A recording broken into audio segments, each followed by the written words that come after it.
Hi, we all know the Islamic State plans to dominate the world. They even released a map showing the countries they plan to seize by the year 2020. The map includes Spain, China, and parts of North Africa. But perhaps, in your opinion, ISIS is just an extremist group which doesn't accurately represent true Islamic teachings. Well, to determine if that is true or not, we first need to go to the Islamic sources. When we do that, we notice that ISIS is indeed truly Islamic. The Quran states in no uncertain terms that Islam is meant to dominate over all religions. The Quran, chapter 9, verse 33 says, هو الذي أرسل رسوله بالهدى ودين الحق ليظهره على الدين كله ولو كره المشركون, which means it is He, meaning Allah, who has sent His messenger, meaning Muhammad, with guidance and the religion of truth, meaning Islam, to make it superior over all religions, though the mushrikun hate it. Mushrikun meaning polytheists, pagans, or idolaters. I would like to draw your attention to the Arabic word yudhira.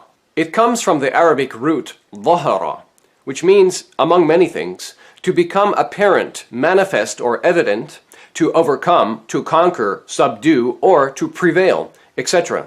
It can also be translated as triumph or victorious, but as you can see, it's usually translated as prevail. So the Quran is clearly stating that Islam is to dominate all other religions. But before we rush to any conclusion, it's important to look at the context of this verse to find out how Islam plans to become the most dominant religion in the world. Just a few verses earlier, in verse 29, we read, قاتلوا الذين لا يؤمنون بالله ولا باليوم الآخر ولا يحرمون ما حرم الله ورسوله ولا يدينون دين الحق من الذين أوتوا الكتاب حتى يعطوا الجزية عن يد وهم صاغرون, which means, fight against those who believe not in Allah, nor in the last day, nor forbid that which has been forbidden by Allah and His Messenger, meaning Muhammad, and those who acknowledge not the religion of truth, meaning Islam, among the people of the Scripture, meaning Jews and Christians, until they pay the jizya, which is a tax, with willing submission and feel themselves subdued. You see here in the beginning of this verse the verb qatala. It's an imperative verb or a command. Its basic meaning indicates fighting, combating, battling, killing, or slaughtering.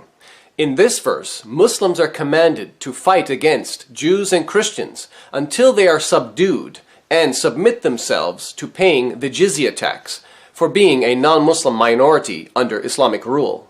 Now, the more moderate Muslims, of course, will claim that this only refers to specific Jews and Christians who were historically at war with the Muslims. However, I say that's wrong, and the Quran itself refutes that idea. Let's look at the verse again. The Quran is talking about the Jews and Christians who, quote, لا يدينون دين الحق, which means who do not acknowledge or follow the religion of truth, meaning Islam. Therefore, this refers to all Jews and Christians. Notice the word yadinun. Looking at the root of this verb, we see it signifies obedience, a state of abasement or submissiveness. Now, this is why Jews and Christians should be very concerned. You don't have to be hostile or aggressive towards Islam to be considered a primary target for Islamic domination. As a Jew or Christian, you are already a target because you do not accept or follow Islam. So there is no doubt Islam sees itself at war with Jews and Christians. In fact, the following verse also proves the nature of Islam's conflict with Jews and Christians is not only a military one, but is also a religious or spiritual one. Quran chapter 9 verse 30 says, وَقَالَتِ الْيَهُودُ عُزَيْرُ بْنُ اللَّهِ وَقَالَتِ النَّصَارَى الْمَسِيحُ بْنُ اللَّهِ ذَلِكَ قَوْلَهُمْ بِأَفْوَاهِهِمْ يُضَاهِئُونَ قَوْلَ الَّذِينَ كَفَرُوا مِنْ قَبْلِ قَاتَلَهُمُ اللَّهُ أَنَّى يُؤْفَكُونَ, which means, and the Jews say Uzair, or Ezra, is the son of Allah, and the Christians say Messiah is the son of Allah. That is a saying from their mouths. They imitate the saying of the disbelievers of old. Allah's curse be on them. How they are deluded away from the truth.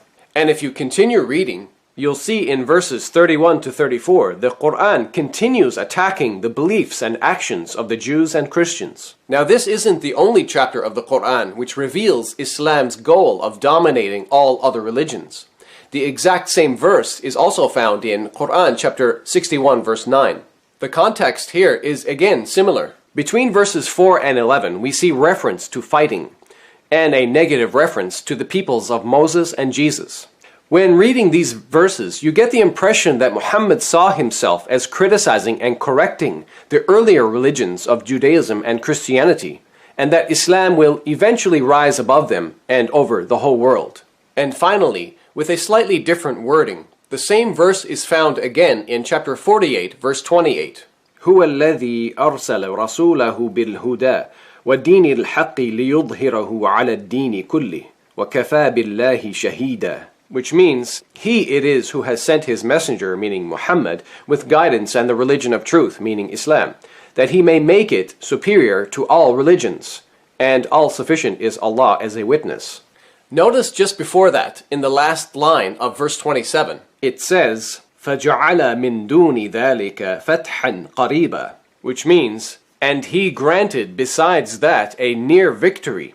The context here is yet another attack against the Jews and Judaism because, as you can see from the tafsir or exegesis, the words a near victory refers to Muhammad's victory over the Jews of Khaybar. In ending this video, I think we can all agree the Quran reveals a negative and harsh outlook towards Judaism and Christianity. Warfare, subjugation, and taxation against Jews and Christians are all part of Islam's master plan to become the world's most superior religion. There are, of course, other methods for domination, and perhaps I can discuss that in another video.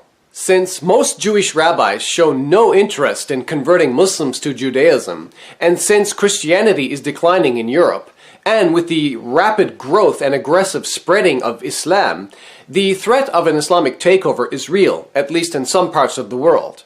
But we can stop that, and the first step is to educate ourselves about Islam. On that note, I hope this video has been educational for you. Thank you for watching. God bless you.